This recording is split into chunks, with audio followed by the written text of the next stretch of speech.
Hello, it's Darren from Grills Plants. I'm here in my fruit cage. Here we have red currants, and I'm going to show you how to prune and how to take those prunings to make more red currant plants. So it's the 24th of February. I'm here in Cornwall in the UK. So I have done a lot of these already.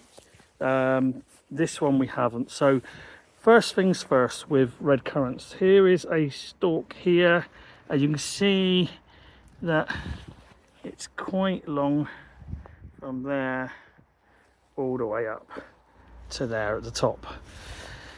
Red currants will fruit on new growth, so the end of February, early March is the best time to prune them.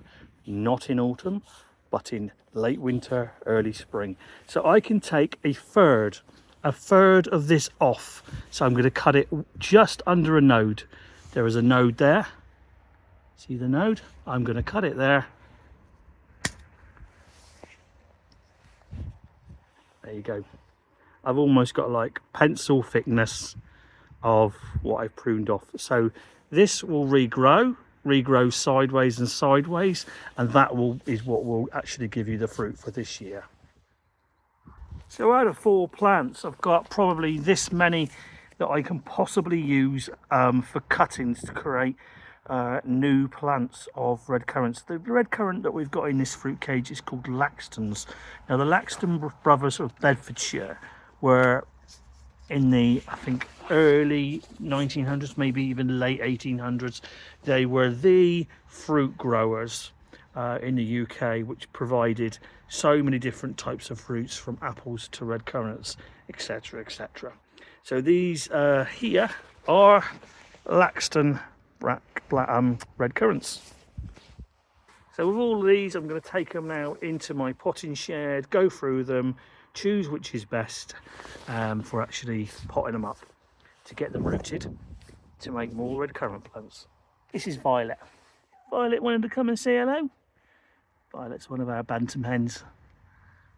She's a bit dusty on her back. They've had a dust bath today, which they really enjoy. So that's our wonky fruit cage. I made that over a day and a half on my own. That's why it's a bit wonky, but it does what it needs to. It keeps the birds off from eating all the fruit. Got a nice door, and I've got 4 red currants and then 2 blueberries. So we need some compost in some pots. These are like a 2-litre pot. I recommend a rooting powder. It's a natural rooting powder that we use. And here is 5 pencils, shall we call them. We're going to basically, on the bottom end here, let's pick that one up there. We're going to basically, what they call, take off the cambium, which is basically the barky bit here, to actually have that a bit on show, which will help it root as well. So that's much like that. I've just basically used this penknife just to scratch the bark off the edge, and there's your bark there.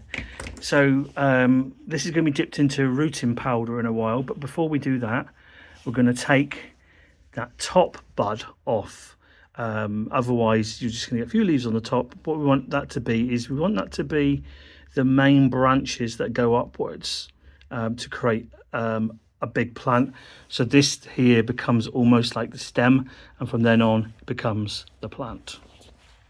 Try and do it whilst I'm holding that and that. So there is like a bud which is here, look, there, and then there's a top bit. So you almost want to try and cut just above where the bud is coming off the side, and yeah.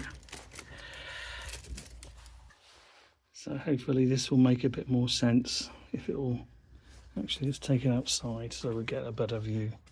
So there you can see I've snipped the top off, but there's a bud there, look, and that's going to be a leader branch, along with this one here, which is a leader, and this one here. They're going to be your leaders of buds, which will then create the branches to become a red currant bush, and the rest of it will become the stem.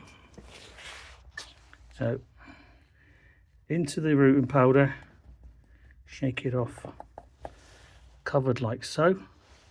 Edge of the pot, in it goes. Make sure he's firm, and we're going to do the same with the other 4. So we shall continue. Remembering where you've taken off the bark is what you're dipping in to the rooting powder, and the other bit on top.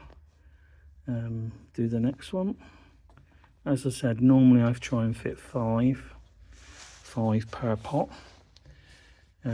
Last one into the rooting compound, and then in it goes, firm up. That's 1 pot done. And this is how you'll create more red currant bushes. You can be creating more red currant bushes for future. In 2 years' time, this will be a plant which will be able to be planted out in the ground to get another red currant bush.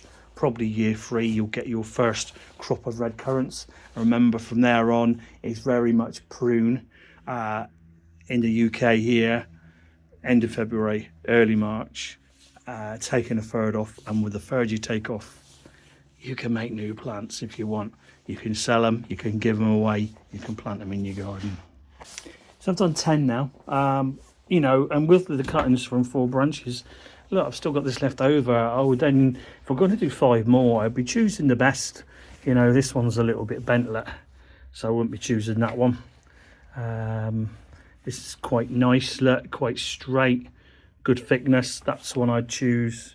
That one I wouldn't, look, because it's got like bent area. This one here I would be choosing, so obviously choose slight back curve on it, but good thickness. So that would be 3. That definitely above a 4th one, let. And if I was going to do one more, that would have been good if it wasn't so curved. So that one's gone. So it'd be a choice really